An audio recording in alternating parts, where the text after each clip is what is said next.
In this video, I'm going to show you why your TP-Link Deco Ethernet connection might not be working and how to fix it so your wired devices get back online. First, check the Ethernet cable itself. Swap it with another known working cable to rule out a damaged or faulty one. If the connection works with the replacement, you've found the problem. Next, make sure you're plugging the cable into the correct port.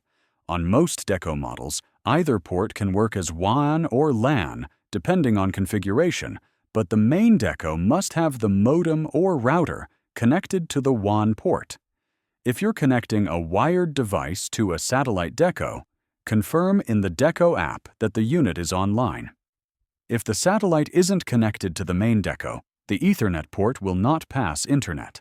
Also, check if your wired device is set to use DHCP.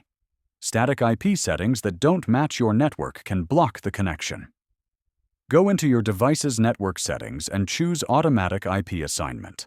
If Ethernet still isn't working, restart the Deco. In the app, select the Deco unit, scroll down, and choose Restart Deco. For best results, also restart your modem or gateway. Sometimes firmware bugs can cause Ethernet issues.